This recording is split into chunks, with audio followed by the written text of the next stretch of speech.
தற்போதைய முக்கிய செய்தி.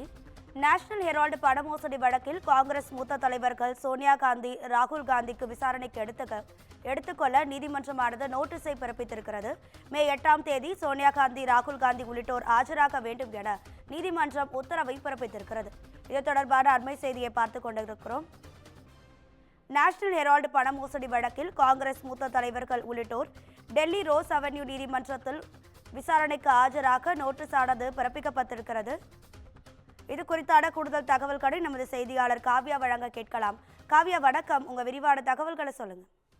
வணக்கம். நேஷனல் ஹெரால்டு பண மோசடி வழக்கு தொடர்பாக அமலாக்கத்துறை இயக்குநரகம் தாக்கல் செய்த குற்றப்பத்திரிகை குறித்து காங்கிரஸ் தலைவர்கள் சோனியா காந்தி மற்றும் ராகுல் காந்தி உள்ளிட்ட பிறருக்கு டெல்லியின் ரோஸ் அவென்யூ நீதிமன்றமானது நோட்டீஸ் அனுப்பியிருக்கிறது. நேஷனல் ஹெரால்டு பத்திரிகை சுதந்திர போராட்ட காலத்தில் நிறுவப்பட்டிருந்த நிலையில் காலப்போக்கில் இதை நடத்தி வந்த நிறுவனம் பொருளாதார நெருக்கடியில் சிக்கி தவித்தது. அந்த நிறுவனம் காங்கிரஸ் கட்சியிடம் 90 கோடி ரூபாய் கடன் வாங்கிய நிலையில் கடனை திருப்பிச் செலுத்த முடியாத நிலையில் அந்நிறுவனத்தின் பங்குகள் யங் இந்தியன் பிரைவேட் லிமிடெட் நிறுவனத்துக்கு மாற்றம் செய்யப்பட்டது. யங் இந்தியன் நிறுவனத்தில் காங்கிரஸ் முன்னாள் தலைவர்கள் சோனியா காந்தியும் அவர் மகன் ராகுல் காந்தியும் தலா 38% பங்குகள் வைத்திருந்தனர். மீதி பங்குகளும் காங்கிரஸ் மூத்த தலைவர்கள் பெயரில் இருக்கின்றன. நேஷனல் ஹெரால்டு பத்திரிகையை நடத்தி வந்த அசோசியேட் ஜேர்னல்ஸ் நிறுவனத்துக்கு 5000 கோடி ரூபாய் மதிப்புள்ள சொத்துக்கள் இருந்த நிலையில் இந்த சொத்துக்களை வெறும் 5 லட்சம் ரூபாய் மதிப்பீட்டில் தொடங்கப்பட்ட யங் இந்தியா நிறுவனத்தின் மூலம் சோனியாவும் ராகுலும் கைப்பற்றிக் கொண்டதாகவும் இதில் சட்டவிரோதமாக பணப்பரிமாற்ற தவறுகளும் அடங்கியுள்ளன என்றும் வழக்கு தொடரப்பட்டிருந்தது. இந்த வழக்கை விசாரித்த நீதிமன்றத்தின் உத்தரவின் பேரில் சிபிஐயும் அமலாக்கத்துறையும் சோனியா, ராகுல் உள்ளிட்டோர் மீது வழக்கு பதிவு செய்து விசாரணை நடத்தி வந்தனர். தொடர்ந்து இந்த வழக்கு தொடர்பாக எம்பி, எம்எல்ஏக்கள் மீதான வழக்குகளை விசாரிக்கும் டெல்லி நீதிமன்றத்தில் அமலாக்கத்துறை குற்றப்பத்திரிகை தாக்கல் செய்தது.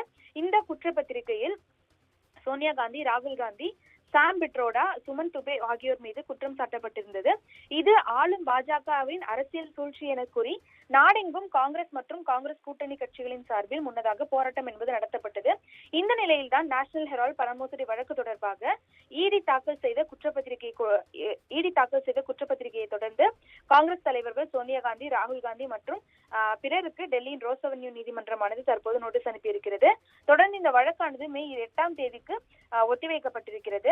குற்றப்பத்திரிகை விசாரணைக்கு வரும் நேரத்தில் சோனியா காந்தி, ராகுல் காந்தி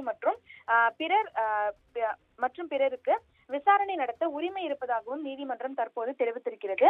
நியாயமான விசாரணையை உறுதி செய்வதற்கு எந்த கட்டத்திலும் விசாரிக்க உரிமை அவசியம் என்றும் அறிவிப்பை வெளியிடுவதன் அவசியத்தை வலுப்படுத்துவதாகவும் நீதிமன்றம் மேலும் உறுதிப்படுத்தியிருக்கிறது. அடுத்த ஆண்டு 5 மாநில சட்டப்பேரவை தேர்தல் நெருங்கி வரும் நிலையில் தொடர்ந்து இந்த நேஷனல் ஹெரால்டு வழக்கானது மீண்டும் பூதாகரமாகியுள்ளது. எதிர்க்கட்சியினரிடையே அதிர்ச்சி ஏற்படுத்தியுள்ளது குறிப்பிடத்தக்கது. உங்க தகவல்களுக்கு நன்றி காவ்யா.